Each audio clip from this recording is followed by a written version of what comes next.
우리는 많은 선택을 하며 살아갑니다. 입고, 먹고, 사는 의식주부터 시작해서 결혼과 취업, 자녀의 교육 등 삶의 많은 부분을 선택합니다. 그리고 그 선택은 우리가 누구인지를 비춰주는 거울이 됩니다. 선택에는 우리의 욕망과 가치관이 반영되기 때문입니다. 오늘 본문에 세 가지 선택이 나옵니다. 롯의 선택, 아브람의 선택, 하나님의 선택입니다. 각각의 선택은 롯과 아브람이 어떤 사람인지 그리고 하나님이 어떤 분이신지 보여줍니다. 말씀을 거울 삼아 우리 자신을 비춰봅시다. 또한 하나님과 하나님께서 기뻐하시는 것을 기꺼이 선택하며 살아가기를, 그렇게 살아가는 우리가 되기를 바랍니다. 첫째, 롯의 선택입니다. 롯은 넉넉한 상황을 선택했습니다. 아브라함과 롯의 관계는 아버지와 아들의 관계와 같았습니다. 하나님께서는 아브라함이 75세 때에 그를 부르셔서 큰 민족을 이루게 하시겠다고 하셨습니다. 그의 아내인 사레의 나이는 이때 65세쯤 되었습니다. 아이를 낳을 만한 나이는 아니었습니다. 그래서 아브라함은 조카 롯을 통해 그 약속이 이루어지리라 생각했습니다. 그래서 아브라함은 롯을 데리고 갈대아 우르와 하란을 떠나서 하나님께서 보여주실 땅으로 그와 함께 동행했습니다. 그런데 문제가 생겼습니다. 아브라함의 재산과 롯의 재산이 넉넉해지자 갈등이 생긴 것입니다. 6절에 나오듯이 소유가 많아지자 그들의 목자들이 서로 다투었습니다. 가나안 사람과 브리스 사람도 그 땅에 거주했습니다. 아마 그들은 싸움의 영향을 주고받았을 것입니다. 그러자 아브라함은 롯에게 서로 헤어지자라고 말합니다. 여러분이라면 어떻게 하시겠습니까? 롯이 아브라함을 자신의 아버지처럼 여기고 그리고 하나님의 약속을 소중하게 생각했다면 아브라함의 곁을 떠나지 않았을 것입니다. 더군다나 3, 4절에 나오듯이 이 다툼이 일어나는 장소는 아브라함이 제단을 쌓은 곳이었습니다. 즉 여호와를 예배하는 장소이자 하나님께서 아브라함의 자손에게 주시겠다고 약속하신 약속의 땅이었습니다. 그렇다면 롯은 자기 재산을 줄여서라도 하나님께서 약속하신 땅에 그리고 아브라함의 곁에 머물러야 하지 않았을까요? 하지만 10절에서 롯은 곧장 눈을 들어 요단 온 지역을 바라봅니다. 물이 넉넉해서 자기 소유를 감당할 수 있는 넉넉한 땅이었습니다.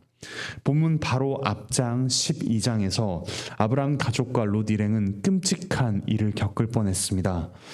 그 애굽에서 아브라함은 목숨을 잃을 뻔했고 사레는 바로의 아내가 될 뻔했습니다. 그런데도 롯은 요단 온 지역을 10절 하반절에서처럼 이렇게 평합니다.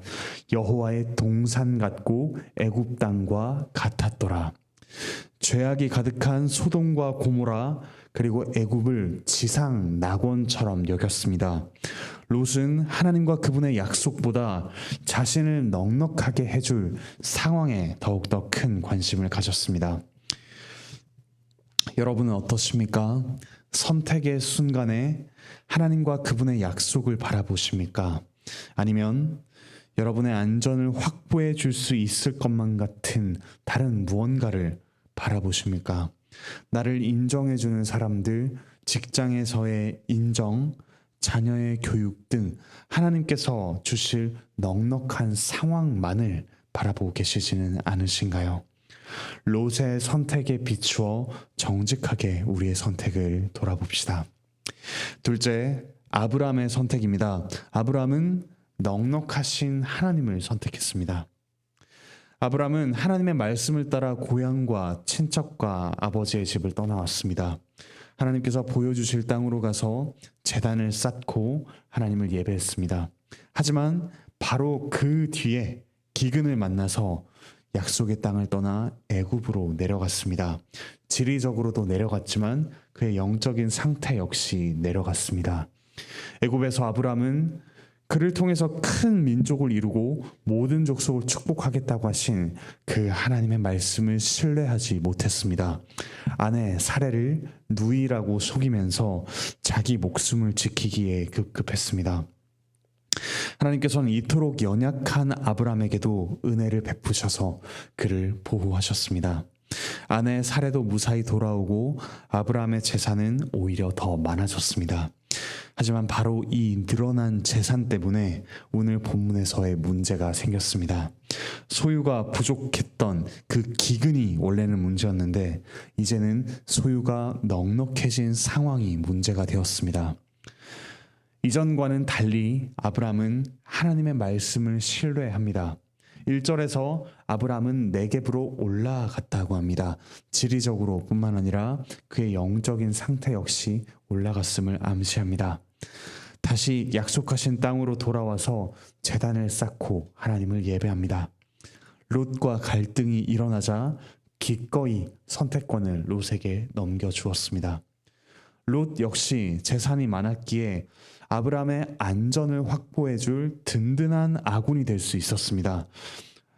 하지만 아브라함은 롯을 하나님의 약속을 이어받을 아들로 생각하기도 했지만 이제는 애굽에서의 위기를 거치며 점점 하나님께서 아브라함의 가장 강력한 아군이 되신다는 사실을 알게 되었습니다.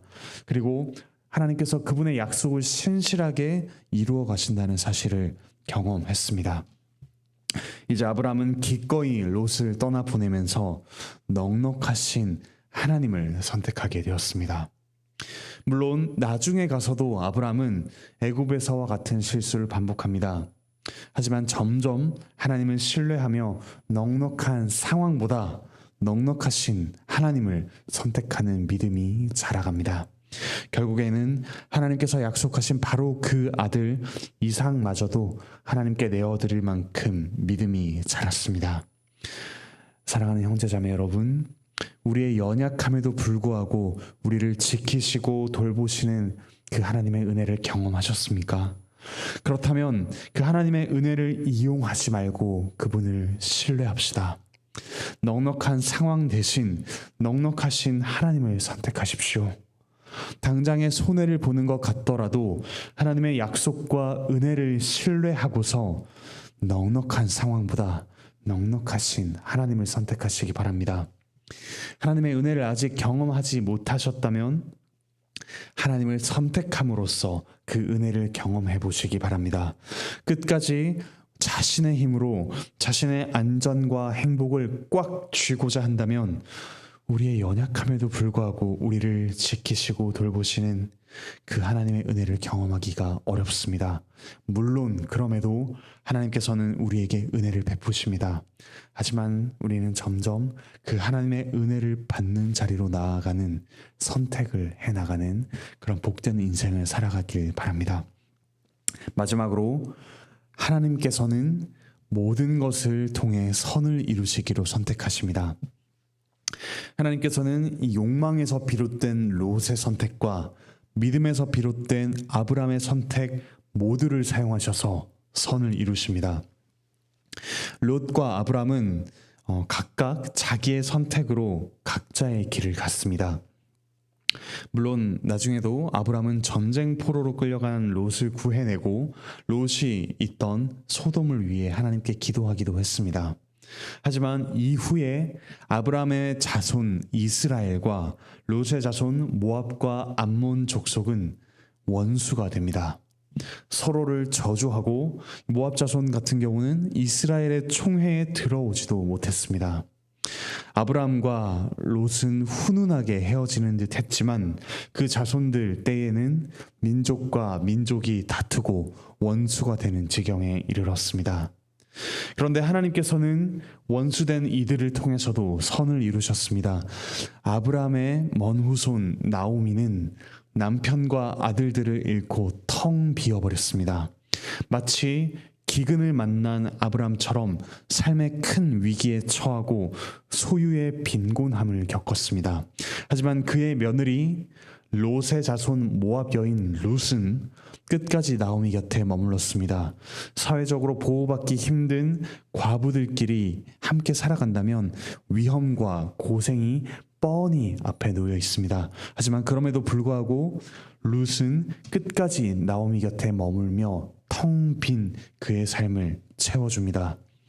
이러한 룻의 헤세드, 신실한 언약적인 사랑에 감명받은 보아스는 룻과 결혼하여 룻과 나오미의 빈곤함과 위기를 해결해 줍니다.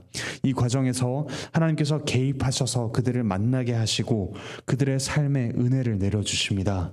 소유의 넉넉함으로 인해 갈라졌던 아브라함과 롯은 그들의 자손 나오미와 보아스와 룻 때에 소유의 빈곤함에도 불구하고 하나님의 은혜와 헤세드로 인해 다시 하나가 되었습니다.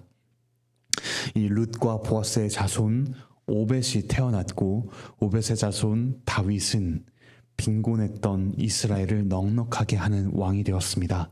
다윗과 솔로몬 때에 하나님께서 아브라함에게 약속하셨던 땅들이 이스라엘 자손의 소유가 되었습니다.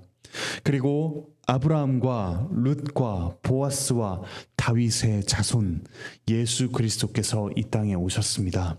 넉넉한 상황만을 좇아서 하나님과는 점점 멀어지던 이 세상에 이 사람들을 우리를 구하러 오셨습니다. 원래 성자 하나님은 참으로 부요하신 분이십니다. 온 세상을 창조하시고 소유하신 만물의 주인이십니다. 그럼에도 그분을 떠난 우리를 내버려 두지 않고 찾아오셔서 우리와의 관계를 회복하셨습니다. 우리를 넉넉하게 하시기 위해서 그분이 가난해지고 궁핍해지셨습니다. 고린도후서 8장 9절은 이렇게 이야기합니다. 우리 주 예수 그리스도의 은혜를 너희가 알거니와 부요하신 이로써 너희를 위하여 가난하게 되심은 그의 가난함으로 말미암아 너희를 부요하게 하려 하심이라. 그리스도께서는 십자가에서 그 어느 것 하나 가지지 못하신 채 죽으셨습니다. 명예도 존엄도 영광도 사랑도 사람도 실오라기 하나 걸치지 않으신 채 끝내는 생명마저 빼앗기셨습니다. 우리에게 참된 명예와 존엄과 영광과 사랑과 사람, 의로운 옷, 그리고 영원한 생명을 주시기 위해서입니다. 그리스도의 십자가를 볼 때 우리를 선택하신 참으로 선하시고 의로우신 하나님을 만납니다. 모든 선택들을 모으고 모아 우리의 구원이라는 선을 이루기로 선택하신 하나님 아버지를 만납니다. 우리가 이미 참으로 넉넉하고 부요한 자가 되었음을 알게 됩니다. 사랑하는 형제자매 여러분, 오늘 하루 그리고 평생에 우리는 계속해서 선택을 하며 살아갈 것입니다. 그때 선택의 기준이 무엇이 되어야겠습니까? 넉넉한 상황보다 넉넉하신 하나님이 되어야 합니다. 우리를 참으로 넉넉하게 하기 위해 가난해지신 바로 그분을 선택하는 것이 마땅하지 않겠습니까? 그리고 그 하나님과의 관계 속에서 우리는 참으로 부요하고 넉넉해집니다.